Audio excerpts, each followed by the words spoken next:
नमस्कार साथियों, आप देख रहे हैं GS4 न्यूज़ और मैं हूं मनीष। आज हम आए हैं झारखंड के प्रदेश स्तरीय कार्यालय रांची, बसपा कार्यालय रांची में, और हमारे सामने मौजूद हैं झारखंड प्रदेश बसपा के प्रदेश अध्यक्ष माननीय अरुण कुमार जी। और आज हम उनसे राजनीतिक जो स्थिति है भारतीय समय में, आज के वर्तमान समय में जो राजनीतिक परिदृश्य है, जो समय है, उस समय बहुजन समाज की क्या भूमिका है, और आज तक आज़ादी के बाद यानी बसपा के निर्माण से लेकर के अब तक सामाजिक उत्थान में बसपा का क्या योगदान रहा है, इन सारी चीज़ों पर हम बात करने की कोशिश करेंगे। सबसे पहले सर बहुत बहुत आभार और नमस्कार कि आपने अपना कीमती समय दिया। सर सबसे पहले तो आप हमारे दर्शकों को ये बताएं कि आप बसपा से कब से जुड़े हैं और आगे कब तक जुड़े रहेंगे। सबसे पहले तो मैं आपके इस चैनल जो आपने कीमती समय दिया मेरे लिए, मैं आपके इस चैनल को और आपको बहुत बहुत धन्यवाद देता हूँ। और बसपा से मैं कब से जुड़ा, लगभग मैं 94 में मैट्रिक पास किया। उस समय से ही बसपा के बारे में मैं समझने लगा था, क्योंकि झारखंड अलग नहीं हुआ था, झारखंड 2000 में अलग हुआ। उससे पहले मेरे पिताजी माननीय मुनेश्वर राम जी लगभग 87 से बहुजन समाज पार्टी के काम स्टार्ट किए और मानवर साहब काशीराम जी से उनकी मुलाकात हुई थी मध्य प्रदेश, तो वो आकर के, और उस समय बहुजन संगठन एक पत्रिका चलता था, जिसके माध्यम से मेरे पिताजी बसपा के और बहुजन समाज के तमाम महापुरुषों के बारे में जाने समझे, और उनको जब काम वो स्टार्ट किए तो हम लोग भी काम को सीखना स्टार्ट किया। और इस पीरियड में मेरे पिताजी को जब वो मनोहर साहब से मिले थे तो झारखंड पूरा और बिहार के 6 जिला, क्योंकि बिहार अभी अलग हुआ है, उसमें अलग नहीं था, तो पूरे झारखंड और बिहार के 6 जिला का उनको जोन इंचार्ज बनाया गया था। तो उस समय से इधर काम स्टार्ट हुआ था, तो हम लोगों ने सुनना, अपने महापुरुषों के बारे में जानना, बहुजन समाज पार्टी के बारे में जानना शुरू से ही स्टार्ट हुआ। अब रह गया कि जब झारखंड अलग हुआ तो मेरे पिताजी को प्रदेश का उपाध्यक्ष, पहला प्रदेश का उपाध्यक्ष मेरे पिताजी ही बने। तो हम लोगों ने विचारधारा मिशन पार्टी को समझा था, और हम उस समय जब काम स्टार्ट हुआ था तो जो उस समय उतना अच्छा प्रचार प्रसार नहीं था, तो हम बूथ स्तर पर भी काम किए। अपना गांव में जो बूथ होता था वहाँ बूथ बस्ता लेकर के लोगों को वोट दिलाना और लोगों को बताना, घर से निकालना, उस समय से हम स्टार्ट किए काम। और मैं बूथ में भी काम किया, सेक्टर का भी प्रभारी बना। इसके बाद पिताजी प्रदेश अध्यक्ष भी बने। तो चूँकि बसपा में आप जानते हैं वंशवाद नहीं चलता है, लेकिन जब पिताजी काम कर रहे थे तो हम भी काम सीख रहे थे। तो काम सीखने के पीरियड में बूथ में काम किए, सेक्टर में काम किए। इसके बाद जो मेरा विधानसभा पड़ता है विश्रामपुर, उस विश्रामपुर विधानसभा के हमको जो है विधानसभा के महासचिव बनाए। मैं कुछ दिन वहाँ भी काम किया। उसके बाद काम बढ़ता गया, और काम बढ़ता गया। इधर पिताजी भी 10 साल लगभग प्रदेश अध्यक्ष रहे, 3 साल उपाध्यक्ष रहे, और फिर बीच में उनको प्रभारी बनाया गया। और मैं जो हूँ जब महासचिव बना विधानसभा के, इसके बाद जिला के महासचिव बना, और जिला के महासचिव थोड़ा लेट से बने, बीच में गैपिंग था। और जिला के महासचिव मैं लगभग 1 से 1.5 साल तक रहा। उसके बाद हमको चतरा लोकसभा के प्रभारी बनाया गया। चतरा लोकसभा के प्रभारी बने तो चतरा के गाँव में गए, घूमने लगे। उसके बाद हमको जोन प्रभारी बनाया गया, जिसमें 3 लोकसभा था, चतरा, पलामू और लोहरदगा। जोन प्रभारी जब हम थे तो उस समय लोकसभा का चुनाव था, जो ये अभी पिछला लोकसभा का चुनाव गया, तो उस समय मैं जोन प्रभारी था। और लोकसभा के चुनाव के बाद हमको पुनः प्रदेश का महासचिव बनाया गया, और प्रदेश के हम जब महासचिव थे तो ये विधानसभा का चुनाव हुआ, और विधानसभा का चुनाव हुआ, विधानसभा का चुनाव खत्म हुआ। उसके बाद हमको माननीय बहन जी जो हमारे नेता हैं, राष्ट्रीय अध्यक्ष हैं, वो हमको 21 जनवरी को, पिछला जो 21 जनवरी 2020 था, उस दिन हमको बुलाए और बुलाने के बाद में वहाँ सारा बिंदुओं पर बात हुआ और बात होने के बाद हमको प्रदेश का जिम्मेवारी सौंपा और 30 जनवरी को यहाँ रांची कार्यालय में आप बैठे वहाँ जो है से पूरा प्रदेश के लोगों को जो मीटिंग होता है मासिक बैठक उसमें बुला करके हमको घोषणा किया। चलिए, ये तो हुआ आपका पिछले ज़िंदगी के साथ बसपा में जिस तरीके से आए इस सब पर चर्चा हुआ। सर, यहाँ पर मैं एक बात आपसे पूछूंगा, वर्तमान समय में जो हमारा भारत देश है, पहले भारत के अंदर लोग कहते थे लोकतंत्र खतरे में। अब एक वैश्विक सर्वेक्षण आया है जिसमें बताया गया कि अब भारत जो देश है वो स्वतंत्र नहीं रहा बल्कि यह एक आंशिक रूप से आज़ाद देश है। इस पर मायावती जी ने ट्वीट भी किया है। मैं आपसे ये जानना चाहता हूँ कि हमारे जो महापुरुषों ने संघर्ष किया और आज़ादी को स्थापित किया और आज आज़ादी से हम लोग आंशिक आज़ादी की ओर अग्रसर हो चुके हैं और 2024 में अब लोकसभा का चुनाव होगा, तो आने वाले समय में आप आम जन के लोगों को, जनता को ज़्यादा से ज़्यादा बसपा की ओर कैसे आकर्षित करेंगे? देखिए, हमारे जो महापुरुष हैं और खास करके विश्व रत्न बाबा साहब डॉक्टर भीमराव अम्बेडकर जी, जिन्होंने इस देश को संविधान देने का काम किया और देश का जो संविधान बाबा साहब ने दिया ये पूरा विश्व में सबसे अच्छा और सबसे बेहतरीन संविधान है। लेकिन दुर्भाग्य की बात है, इसको हम दुर्भाग्य कहेंगे, कि बाबा साहब ने जिस उद्देश्य से संविधान दिया था, बाबा साहब के विचारधारा या विचार वाले लोग अभी तक जो संविधान चलाने के काम करते हैं, जैसे जो राजा होता है, जो प्रधानमंत्री होते हैं और जो राष्ट्रपति होते हैं, वही लोग इस संविधान को लागू करते हैं, उसमें संशोधन भी करते हैं, अच्छा चीज़ का विरोध भी करते हैं और उस पर ही काम होता है पूरा देश में। लेकिन बाबा साहब की विचारधारा के जो लोग हैं अभी तक वहाँ पहुँचे नहीं। इसी का कारण है कि आज जो हम लोग झेल रहे हैं, चाहे वो लोकतंत्र लोग बोल रहे हैं खतरा में है या हम लोग आंशिक आज़ादी की ओर आ गए। बाबा साहब संविधान देने समय एक बात बोले थे कि ये जो संविधान है, अगर इसको लागू करने वाले लोग अच्छे होंगे, साफ विचार के होंगे, साफ विचारधारा के होंगे, तो ये संविधान सही साबित होगा और लागू करने वाले लोग अगर इसको उल्टा लागू करेंगे तो ये संविधान गलत साबित होगा। तो उस तरीक़ा से जब लोग ही उल्टा है लागू करने वाले, तो हम क्या उम्मीद रखें? आंशिक आज़ादी तो होना ही है। अब इसमें रह गया कि जो हमारे देश के जनता है, देश के जनता हो तो वो लोग समझ नहीं पा रहे हैं कि बाबा साहब ने संविधान दिया था, संविधान में जो अधिकार दिया था वो अधिकार मेरा है का अधिकार, क्योंकि बाबा साहब पहले कहे थे कि आप जो है जिसको सही साबित करेगा करने वाले लोग तभी सही साबित होगा, लेकिन सही साबित करने वाले लोग आए नहीं अभी तक। जितने भी प्रधानमंत्री बने वो सारे लोग जिनके उद्देश्यों से जो हमारा देश था, जो कभी सोने की चिड़िया कहा जाता था कि ये भारत सोने की चिड़िया है, और ये सम्राट अशोक के पीरियड में बोला गया था और महात्मा बुद्ध का भारत था। लेकिन महात्मा बुद्ध को लोग समझ नहीं पाए, उनको जाति से और धर्म से बांध के रखते हैं। बाबा साहब के भी लोग जाति में बांध के रखते हैं कि ये दलितों के मसीहा थे, लेकिन ऐसा था नहीं। बाबा साहब ने सब समाज का बात किया था और संविधान का अगर आप संधि विच्छेद भी करेंगे तो सब मतलब बराबर होता है, विधान मतलब सबके लिए कानून, तो मतलब सबका बराबरी का कानून। लेकिन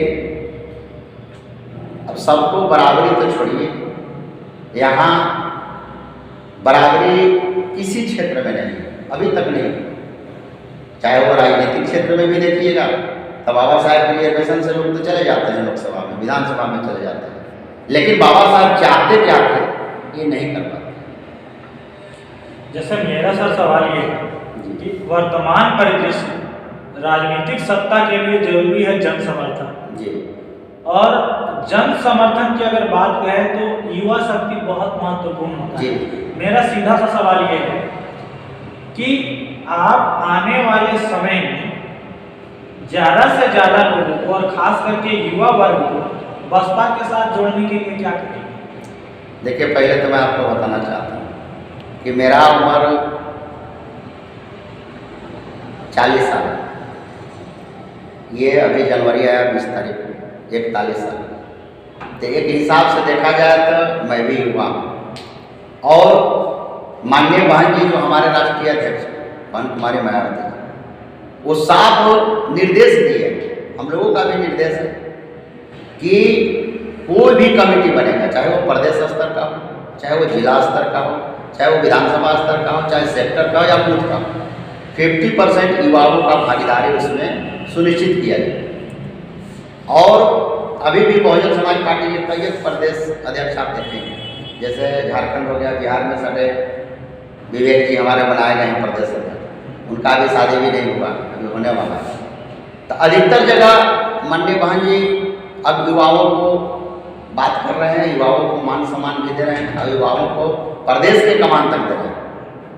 मेरे जैसा आदमी को प्रदेश अध्यक्ष बना दें तो ये कम बड़ी बात नहीं है। राष्ट्रीय पार्टी का प्रदेश अध्यक्ष बनना एक 40 साल के लड़का को, तो इसमें कहीं न कहीं युवाओं को भागीदारी नजर आ रहा है। जैसे कई दफा मैंने आपके भाषणों में भी सुना है जी, सामाजिक परिवर्तन के लिए सत्ता बहुत महत्वपूर्ण है, जी। और आप सत्ता को प्रमुखता देते हैं और किसी भी राजनीतिक दल के लिए ये जरूरी भी है। जी जी, लेकिन जैसे वर्तमान में जो जनता का सोच है उसमें लोग जो है कि लोग लुभावने वाले और इस बात पर ज़्यादा जाते हैं कि सरकार उसको चुनाव जीतने के बाद क्या देगी। जैसे वर्तमान सरकार की अगर बात करें, भाजपा सरकार की बात करें, तो तमाम जो मेन स्ट्रीम मीडिया हम लोग बोलते हैं, टीवी मीडिया बोलते हैं, हालांकि ये और बात है कि उसमें टीवी मीडिया में दलित वर्ग का, पिछड़ों का, अल्पसंख्यकों का और अनुसूचित जनजाति अर्थात आदिवासियों का, या यूँ कहें तो साधारण रूप से बहुजनों का या मूल निवासियों का कोई चर्चा नहीं होता, फिर भी हम लोग उसको मेन स्ट्रीम की मीडिया कहते हैं। तो उसमें प्रधानमंत्री जन धन योजना हो गया, आपका उज्ज्वला योजना जिसमें गैस सिलेंडर दिया गया था, उसके बाद फिर प्रधानमंत्री आवास योजना जिसमें लोगों को मकान वगैरह दिया गया, उसके बाद फिर आपका ये टॉयलेट वगैरह, ये जो भी चीज़ें जो दी गई है उसका बहुत महिमा मंडन होता है, बहुत गुणगान होता है और लोग उससे प्रभावित भी होते हैं। और शायद यही वजह है कि दोबारा से सत्ता में भाजपा आई। तो जब आप अगली बार जब जो चुनाव होने वाला है 2014 में 2024 में जो चुनाव होने वाला है, तो उस समय आप लोग जनता से क्या वादा करेंगे कि जनता जो है कि आपके फेवर में वोट करे, ना कि किसी दूसरे फेवर में? देखिए, जनता को पहला नंबर समझना पड़ेगा। बहुजन समाज पार्टी का ये इतिहास रहा, घोषणा करने में बहुजन समाज पार्टी विश्वास कभी नहीं करती और ना बहुजन समाज पार्टी का कोई अलग से घोषणा पत्र होता है। क्योंकि हमारे नेता माननीय बहन जी कहते हैं, बहन कुमारी मायावती जी, कि आप कहीं भी रैली में गए होंगे, कहीं भी कार्यक्रम में गए होंगे, तो उनका अलग से कोई घोषणा नहीं होता है कि मैं आपके लिए इतना रोजगार दूंगा। तो अभी देखे होंगे बिहार में आया कि मेरा सरकार बना था, यहाँ जो है से कोविड-19 का टीका मुफ्त में करूँगा। ये सब दिखावा है और जनता भी अब समझ रही है।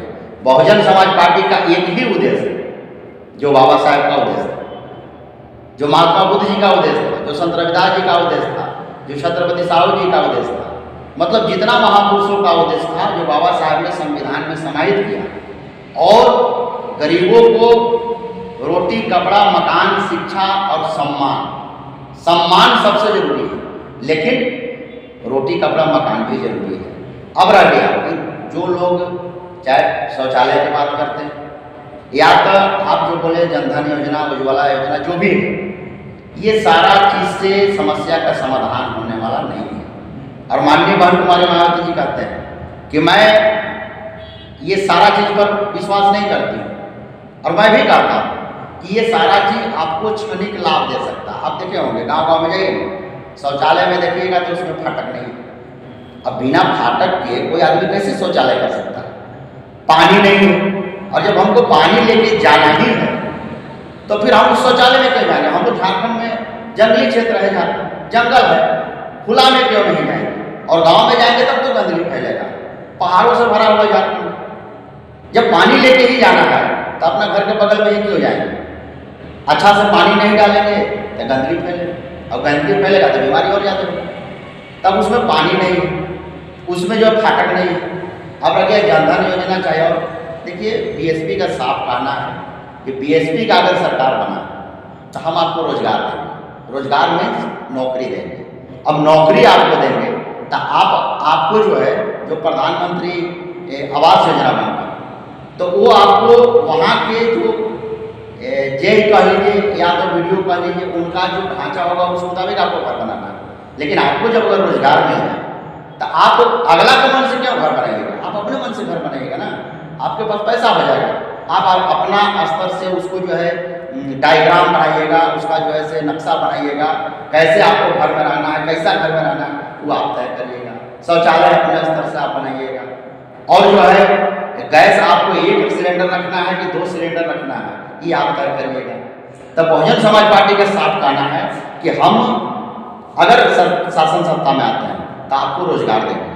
और मैं समझता हूँ अगर एक घर में एक परिवार को भी रोजगार मिला तो उसको फिर ना प्रधानमंत्री जो नरेंद्र मोदी जी है उनका ना शौचालय की जरूरत है और ना जनधन योजना की जरूरत है, ना आवास की जरूरत है। लेकिन अब रह गया कि ये जो मोदी जी जितना भी तरह के जुमला दिए एक भी तो सच्चा साबित नहीं हुआ। ये तो देखने वाला, पब्लिक भी अब समझ रही है, पब्लिक भी भली बात ही समझ रही है। और मैं एक बात आपको बताना चाहता हूँ, ये जो मोदी जी का नीति, ये नीति जैसे मान लीजिए एक उदाहरण के तौर पर आपको बताते हैं, एक मुर्गी है और मुर्गी को भूख लगा है, मुर्गी को भूख लगा, भूख से व्याकुल है, और उस भूख के परिस्थिति में उस मुर्गी का एक पांख नोच लीजिए, उसको उस समय दर्द होगा, लेकिन जैसे ही दर्द स्टार्ट होगा वो कराहने लगेगा तो आगे 4 दाना उसको चावल डाल देगा।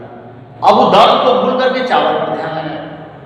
अब चावल पर ध्यान लगाएगा तो 4 दाना ही चावल खाएगा, भरपेट नहीं मिल रहा, 4 दाना चावल मिलेगा उसको, तो 4 दाना जब तक चावल खाएगा तब तक एक पांख और नोच दिया जाएगा, फिर दर्द होगा, फिर 4 दाना चावल मिलेगा। मतलब कि सारा पांख नोचने तक वो मुर्गी को मात्र 4 दाना चावल मिलेगा, और तब जाकर उसका पेट भरेगा। और जो मुर्गी का कुदरत के दिया हुआ पंख था वो सारा पंख खत्म हो गया, तो वो धूप में रह जाए, बरसात में रह जाए, जाड़ा में रहे, उसका मरना तय है।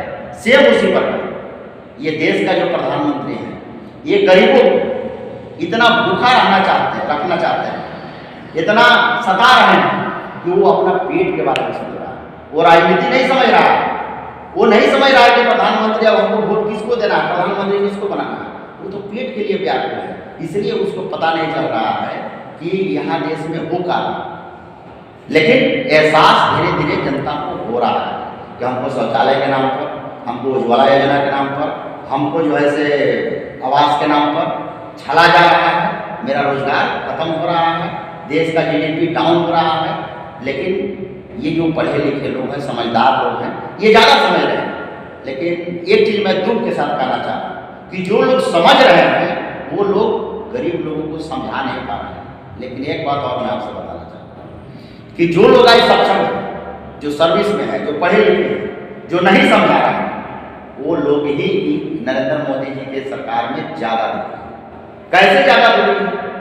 वो दुखी इसलिए है कि उन लोग अपना जब नौकरी कर रहे हैं तो अपना बाल बच्चा, घर परिवार, महल इसमें अपना विलीन। जो गरीब जाता था वो कल भी 300 रुपया कमा रहा था, रोजा मजूरा कर रहा था काम, आज भी कर रहा है। और जब वो अमीर लोग जो थे, जो कुछ पैसा कमा करके कुछ बन गए, जो सर्विस में थे, वो चैन से सो रहे थे, वो गरीब को गरीबी के नजर से देख रहे थे। और गरीब में हर जाति हर धर्म में गरीब है, सिर्फ बहुजन समाज में नहीं, सर्वजन समाज में गरीब है। लेकिन जो गरीबों का बात होता है वो किसी भी समाज के लोग जो थोड़ा सा संपन्न हो गए हैं वो गरीबों के ऊपर ध्यान नहीं देते। लेकिन सबसे ज़्यादा अगर खतरा है तो जो संपन्न हुए, चाहे रोजगार के आधार पर हुए, नौकरी के आधार पर हुए या कुछ बिजनेस के आधार पर हुए, आज उनका बारी बारी लाइन लगा हुआ है। और आपका नौकरी खत्म हो रहा है, और जो लोग नौकरी कर रहे हैं उनको 60 साल में रिटायर होना था, कुछ न कुछ कमी दिखा करके उनको कम समय में ही रिटायरमेंट किया जाएगा। कुछ लोगों को 45 साल में हटाया जा रहा है, आपको से जब जाहिर है। और दूसरी नंबर, जब ये सक्षम लोग हुए, किसी समाज के सक्षम लोग हुए, और ये लोग जानते हुए भी जब कुछ नहीं किए, तो आज जब उनके ऊपर समस्या पड़ा है, तो वो जो गरीब लोग थे जिनको देखा नहीं करते थे, वो गरीब आज भी 300 रुपया कमा रहा है और 300 रुपया में अपना घर चला रहा है। और एक समय आने वाला है, अगर ये सभी समाज के जो कुछ सक्षम लोग हैं, अगर ये लोगों को नहीं समझाते हैं, एक समय आने वाला है कि सबसे ज़्यादा नौकरी से वही लोग निकाले जाएंगे, व्यवसाय से वही लोग हटाए जाएंगे, और वो गरीब आज भी 300 कमा के और चैन से सोएगा। और उस समय ये नौकरी करने वाले चाहे कहेंगे गरीबों को कि चलो तुम हमको साथ दो, मेरा समस्या है, तो वो गरीब कहेंगे कि तुमने हमको कब तक साथ दिया कि मैं आज तुमको साथ दूं। इसलिए समस्या एक आदमी का नहीं है, समस्या गरीबों का भी है, और समस्या नौकरी करने वालों का भी है, बिजनेस करने वालों का भी। अगर ये दोनों लोग एक दूसरे को समझाने लगे, तब मैं समझता हूँ समस्या खत्म हो जाए। एक सवाल यहाँ पे मैं पूछूंगा, आज के समय में बाबा साहब अम्बेडकर के नाम पे, या तथागत गौतम बुद्ध के नाम पे, या मानव साहब कांशीराम के नाम पे, या फिर बहुजन विचारधारा के नाम पे, या मूल निवासी विचारधारा के नाम पे अनगिनत पार्टियां बन चुकी हैं। सभी का एक ही कहना होता है कि हम भारत में संविधान को सुरक्षित रखेंगे। लगभग सबका जो स्टेटमेंट होता है, जो बातें कही जाती हैं, जो बिहेवियर होता है, लगभग एक ही टाइप का होता है। तो मैं यहाँ पर ये पूछना चाहता हूँ कि ऐसे में जो बहुजन समाज है, या यूँ कहें कि जो मूल निवासी समाज है, इस पार्टियों को लेकर के भी एक तरह से कंफ्यूज्ड है कि किसको सपोर्ट करे, किसको ना सपोर्ट करे। तो यहाँ पर सवाल ये आता है कि जो तमाम बहुजन के नाम पे या बाबा साहब अम्बेडकर के नाम पे जो पार्टियां बनी हैं, जैसे बीएसपी है, जैसे भारत मुक्ति मोर्चा है, जैसे People's Party of India Democratic है, या अभी हाल फिलहाल में भीम आर्मी के जो पार्टी बनी है आज़ाद समाज पार्टी, और भी बहुत सारी पार्टियां हैं, अनगिनत पार्टियां हैं। तो उन सब से बसपा कैसे अलग है, और आम लोगों को बाकी के मुकाबले बसपा को ही क्यों सपोर्ट करना चाहिए? देखिए, मैं बताना चाहता हूँ, जो आपका सवाल है, वो सवाल का जवाब पहले दे चुके हैं मसीहा श्री काशीराम। कैसे दे चुके हैं आपको पता होगा। मानवर श्री काशीराम जी क्लास 1 के अफसर नौकरी करते थे, लेकिन जब उन्होंने इस विचारधारा के बारे में जाना, जानने के बाद में समझा, समझने के बाद मानवर साहब सबसे पहला नंबर बामसेफ नामक संगठन बना था। 6 दिसंबर 1978 बामसेफ बना। अब बामसेफ बनाए तो किसके लिए? जो आज वामन विश्राम जी कर रहे हैं, जो डीके खपाड़े, उदितराज, ये सब बामसेफ के नाम पर ही अलग हुए। मानवर साहब ने बामसेफ का रजिस्ट्रेशन नहीं कराया, और मानवर साहब को भाषण याद पड़ा जब बाबा साहब ने दिया था 18 मार्च 1956 को, कि मुझे मेरे पढ़े लिखे समाज, मुझे मेरे समाज के पढ़े लिखे लोगों ने धोखा दिया। तब मानवर साहब को लगा कि मैं भी पढ़ा लिखा हूँ, मैं भी रिजर्वेशन से नौकरी में आया हूँ। तब बाबा साहब ने कहीं ना कहीं मेरे लिए भी ये बात की। तो आज मैं क्यों इस बात को जब मैं समझ गया हूँ, तो मुझे ही समझाना होगा। तब मानवर साहब ने नौकरी से रिजाइन दिया, और सबसे पहले बामसेफ बना। आज वही मानवर साहब का बामसेफ कुछ लोगों के हाथ बिक कर, और मानवर साहब को गलत बता के, जब तक मानवर साहब जिंदा थे, गलत बता करके, और उन लोगों ने अपना दुकान चलाया कि मैं ओरिजिनल बामसेफ हूँ, मैं ओरिजिनल बामसेफ हूँ। लेकिन मानवर साहब ने बामसेफ को बनाया था कि जब बाबा साहब ने कहा कि पढ़े लिखे लोगों ने धोखा दिया, तो मैं भी पढ़ा लिखा हूँ, पहले पढ़े लिखे लोगों के पास जाऊँ। तो बामसेफ बना के मानवर साहब पढ़े लिखे लोगों के पास सबको संगठित किए, एकत्रित किए, और बताए कि आपका जिम्मेदारी बनता है कि आप जो गरीब गुरबा समाज है उसको बताइए, उसको साथ दीजिए। और आज के परिवेश में, जैसे आपने आज़ाद समाज पार्टी का नाम लिया, आज़ाद समाज पार्टी का उदय कैसे? पहले भीम आर्मी बना। भीम आर्मी इसलिए बना कि आंदोलन करना, मानवर साहब ने DS4 बनाया, दलित शोषित संघर्ष समाज समिति, मानवर साहब ने बनाया था 6 दिसंबर 1981। ये क्यों बनाया था? ये आंदोलन करने के लिए ही बनाया था मानवर साहब, जो आज चंद्रशेखर आंदोलन कर रहे थे। अब तो राजनीतिक पार्टी बना ली। ये आंदोलन के लिए ही मानवर साहब ने DS4 का गठन किया था, क्योंकि जब वामसिक मानवर साहब बनाए थे तब वामसिक में जो ऊंचा पदाधिकारी होते थे वो हमारे निचले तबके के पदाधिकारी को डैमेज करते थे, किसी को सस्पेंड करते थे, किसी को बर्खास्त करते थे। ये मानवर साहब के बात में आ गया है, ये जो है बहुजन विचारधारा को समझने लगा है, तब वो सोचे कि ये वामसिक के लोग को मैं क्यों परेशान करूँ, तो इसलिए हमको आंदोलन करके हमारा हक अधिकार मान सम्मान लेना पड़ेगा। तो मानवर साहब ने DS4 का गठन किया था। लेकिन मानवर साहब जब DS4 का गठन किए तो वहाँ जो है आंदोलन करने लगे तो मानवर साहब आए कि इसमें भी मेरा समाज का नुकसान हो रहा है। नुकसान क्या हो रहा है? ये आंदोलन करने में जो लोग सड़क पर जा रहे हैं उनको डंडा पड़ रहा है, उनको गोली खाना पड़ रहा है, उनको जूता खाना पड़ रहा है, और ऊपर से एक केस ला दिया जा रहा है। अब जो केस ला दिया जा रहा है तो गरीब गुरबा समाज की मैं बात करता हूँ, गरीब गुरबा समाज के वैसे ही खाने का डाला पड़ा है उसको, और ऊपर से केस हो जाएगा तो उस आदमी के साथ में जो 8-10 परिवार उनका रहते हैं जिनका वो पोषण भरण करते थे कमा करके, वो तो अपने जेल में चला गया, 7 आदमी भूख से मर रहा है। यही काम चंद्रशेखर जी की जो मानव साहब करके छोड़ दिए, उसको इन्होंने आंदोलन करके स्टार्ट किया। आपको याद होगा 2 अप्रैल 2018 का कहानी, जो भारत बंदी हुआ, भारत बंदी में करोड़ों नौजवान जिनको IAS, IPS, डॉक्टर, इंजीनियर, वकील ये सब बनना था, उन लोग रोड पर उतर गए बाबा साहब के नाम पर, SC/ST एक्ट में संशोधन जो ला रहा था उसके नाम पर। लेकिन उनको डॉक्टर, इंजीनियर, IAS, IPS बनना था, BDO, CO बनना था, लेकिन उनके ऊपर केस कराया गया। और जब केस कराया गया तो मुद्दा से भटक गया, उनको जाना था IAS, IPS में, वो चलेगा जेल में, वो आज वेट करा रहे हैं। और आप जानते हैं कि जो आदमी पर केस हो जाता है उनको करेक्टर जल्दी नहीं मिलता, चरित्र प्रमाण पत्र जल्दी नहीं मिलता है, उनको फिर नौकरी कहाँ से होगा? यही काम चंद्रशेखर जी कर रहे हैं। और बाद में उन्होंने क्या किया? पार्टी बना दी।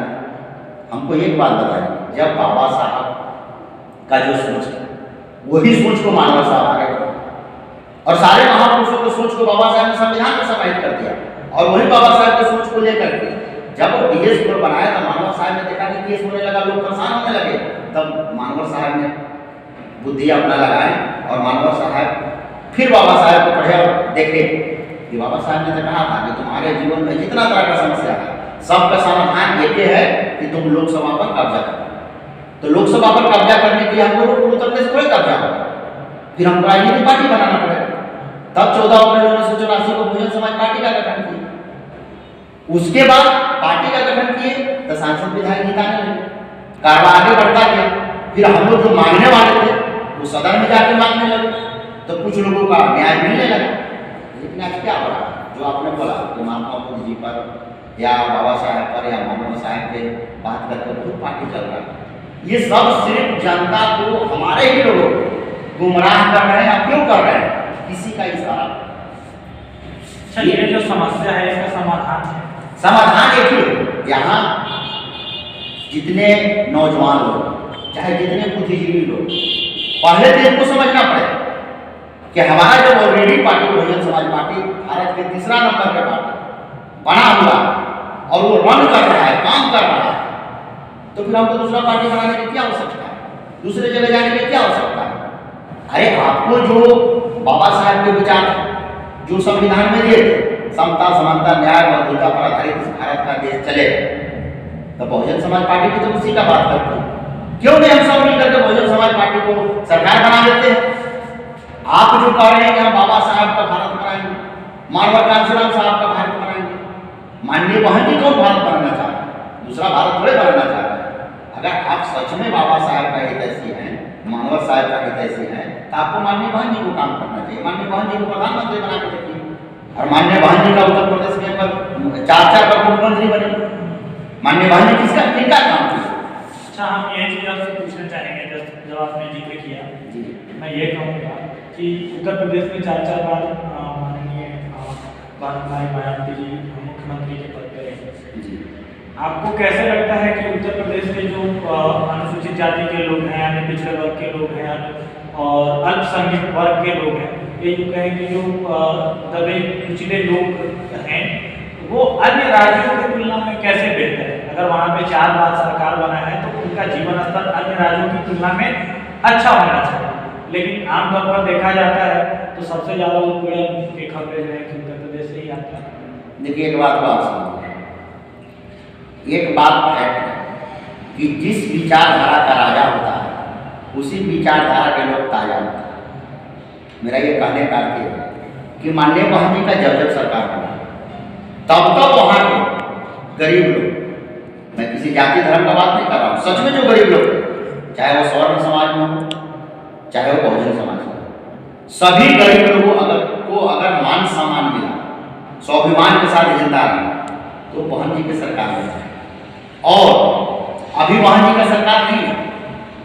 आपको पता हो कि जब बहन जी का सरकार था, पूर्व मोहम्मद का जब सरकार बना था, तो चोर लुटेरा गुंडा कहाँ आता था, कितना न्यूज आता था, वो आप भी देखे होंगे, हम भी देखे। ये बात का लोहा आज भी लोग मानता है जी कि मायावती जी के कार्य के समय क्राइम का रेट बहुत कम हो गया था। ये बात अभी भी सभी लोग इस बात यही चीज को तो समझना है। ऐसा थोड़े है कि माननीय बहन कुमारी मायावती जी अपना जो चाहे दलित समाज के, चाहे बहुजन समाज के, चाहे कोई समाज के, अपने लोगों को छोड़ देते थे, ऐसा बात नहीं है। मेरा सुना हुआ चीज है और मैंने उस समय न्यूज में भी देखा था, चैनल में भी, टीवी में भी चला रही थी। माननीय बहन जी का अपना सांसद जो पकड़ा नहीं रहे थे, पुलिस की गिरफ्त से बाहर चल रहे थे, माननीय बहन जी अपना ऑफिस में बुलाए और बुलाने के बाद वहाँ के एसएसपी को फोन लगाया कि यहाँ आके बैठा हुआ, इसको पकड़ के ले। आज तक इतिहास में बताइए कि कोई ऐसा नेशनल पार्टी जो अपना सांसद को अपना दफ्तर में बुला करके पकड़वाता है, ये इतिहास है। माननीय बहन जी अपना वर्तमान सांसद को और एसएसपी को फोन करके और पकड़वा करके भिजवाया। ये बात इतिहास में है। और वो किसी भी जाति के हम लोग होते थे, अगर अपराधी है उसको अपराधी के दर्जा से देते थे, अगर वो अपराधी नहीं है तो अपराधी नहीं है। वो उनके पास जाति धर्म का कोई फीलिंग नहीं था, उनकी सरकार में जाति धर्म का कोई फीलिंग नहीं था।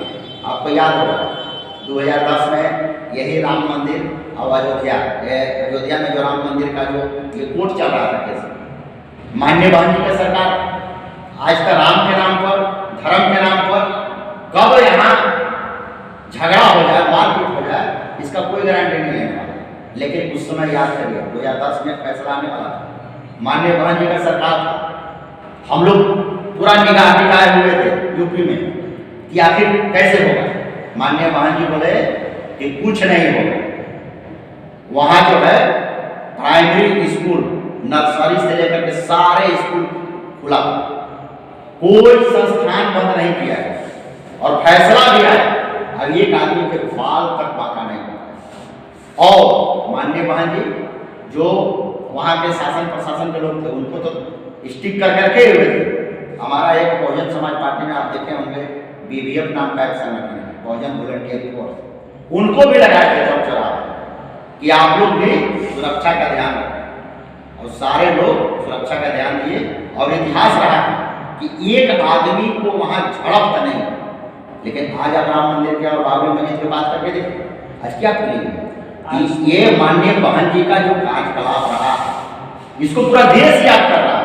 ये तो प्रशासन की बात का, शासन प्रशासन का, लेकिन मेरा जो मौलिक सवाल ये था, मेरा ये कहना था कि माननीय मायावती 4 बार तक प्रदेश अध्यक्ष बनी, मुख्यमंत्री बनी उत्तर प्रदेश में, तो मैं सीधा सा ये पूछना चाहता हूँ कि उत्तर प्रदेश के लोगों के जीवन स्तर में क्या विकास हुआ।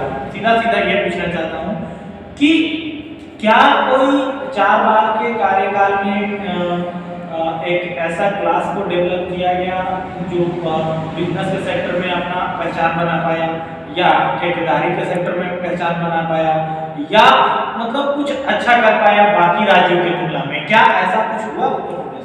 देखिए, आप जानते हैं माननीय बहन जी का जब पूर्व मोहम्मद की सरकार बना था तो सबसे पहले वहाँ जो है रोजगार जो बैकलॉग जो रिक्त स्थान था उसको जो है 2-3 महीना हम लोग 2-3 महीना के अंदर में ही उसको भरने का काम किया। पूरा वैकेंसी निकाला, जितना नौजवान है सभी समाज के लिए जो वैकेंसी निकला सभी लोग उसमें गए, रोजगार भी मिला। जो गरीब लोग थे, आपको पता होगा कि मानव साहब का कहना था ना, जो जमीन सरकारी है वो जमीन हमारी है। माननीय बहन जी ने वहाँ के गरीबों को पट्टा बनवा के और जमीन देने का काम किया कि आप अपना जमीन लीजिए और अपना जमीन में खेती करिए, किसानी करिए और उससे आप जीविकोपार्जन करेंगे। और देश में एक और इतिहास माननीय बहन जी ने रचा, सब जगह पढ़े लिखे लोगों को नौकरी मिलता है। माननीय बहन जी का जब शासन आया था तब पहला बार देश में अंगूठा टेक आदमी को रोजगार दिए थे। क्या चाहिए? सफाई कर्मी का बहाली निकाले थे। लगभग 1.5 लाख लोगों को जो सफाई कर्मी का बहाली निकला था उसमें कोई क्वालिफिकेशन नहीं, अंगूठा छापा था। चूंकि बहन जी जानते थे कि सफाई करने वाला का क्या जरूरत है पढ़ाई लिखाई, तो वो सर्वे करके और अंगूठा टेक आदमी जो नाम लिखने भी नहीं जानते थे उनको सफाई कर्मी का वैकेंसी निकाला, जनरल निकाला। ये नहीं कि सिर्फ पहले आप जानते होंगे, सुनते होंगे कि सफाई कर्मी सब जो है दलित लोग होते थे, शेड्यूल कास्ट के लोग होते थे, लेकिन जनरल बहाली निकाला। और उस जनरल बहाली में जनरल से लेकर के SC ST OBC minority general समाज का वैकेंसी निकला और सभी लोग उसमें अप्लाई किए, मतलब सभी लोग फॉर्म भरे और नौकरी भी मिला। और वो आज भी 30,000 रुपये वेतन उठा रहे हैं, कोई सर्टिफिकेट की आवश्यकता नहीं। और वैसे जब अनपढ़ लोगों को जब नौकरी दिए, आज भी 30,000 का वेतन उठा रहे हैं सफाई का, और उसमें सभी समाज के लोग हैं। ये अलग बात है कि माननीय बहन जी की सरकार में जो लोग नौकरी में थे वही लोग काम करते थे। बहन जी का सरकार गया तो जैसे आप मान लीजिए कि थोड़ा सा पर्सनालिटी हो गया आपके पास, आप थोड़ा ऊंचे हायर लेवल से चाहे हायर कास्ट से आप बिलोंग करते हैं, तो वो 5,000 पर हमारे समाज के लोग को रख दिए। ये माननीय बहन जी के सरकार में नहीं हुआ, बाद में 5,000 पर हमारे समाज को रख के उससे झाड़ू मरवा रहा है और 25,000 रुपया अपना घर बैठे खा रहा है। लेकिन अगर बहन जी का सरकार ये जो आने वाला है 22 में जो चुनाव होने वाला है बनता है तो सारे लोग काम करेंगे, क्योंकि ड्यूटी तो ड्यूटी है, ड्यूटी तो करना पड़ेगा। आपने सफाई कर्मी का पद पर बहाल हुआ है तो आपको तो सफाई करना पड़ेगा। इसलिए माननीय बहन जी ऐसा काम किए कि आप अंगूठा टेका वो भी नौकरी देने का काम और जमीन का पट्टा दिए, बैकलॉग को करें। और एक से एक यूनिवर्सिटी कॉलेज आपको पता है, अगर किन्हीं के पीरियड में बना, चाहे वो ये जितना लोग दावा कर रहे हैं कि हमने जो है से कि नोएडा का निर्माण किया, हमने अम्बेडकर स्मारक का माननीय बहन जी निर्माण किए। अम्बेडकर स्मारक में अगर सबसे ज़्यादा कहीं से देश में बजट आ रहा है, चाहे पैसा आ रहा है, तो अम्बेडकर स्मारक से आ रहा है। उस समय लोगों को पेट में दर्द हो गया था कि पत्थर का सरकार है, पत्थर के नेता हैं माननीय बहन जी, लेकिन आज वही पत्थर के जो अम्बेडकर स्मारक बना है उससे सबसे ज़्यादा टैक्स अगर यूपी में आ रहा है तो उसी से आ रहा है। लेकिन ये सब लोग नहीं बताते हैं और ये खोखले बातें हैं। बहन जी की सरकार को सब कोई लोग मानते हैं, सभी समाज के लोग चाह रहे हैं कि बहन जी की सरकार होता, ऐसा नहीं। यही है। चलिए, बहुत बहुत आभार सर, आपने समय दिया, इसके लिए हम आपका बहुत बहुत धन्यवाद देते हैं। साथ ही साथ दर्शकों से अपील करते हैं कि इसी तरीके के आमजन के मुद्दों को देखने के लिए और खास करके वंचित तबकों के खबरों को देखने के लिए लगातार बने रहें GS4 न्यूज़ के साथ। और अगर चैनल अच्छा लगता है तो लाइक शेयर और सब्सक्राइब भी करें। बहुत बहुत धन्यवाद।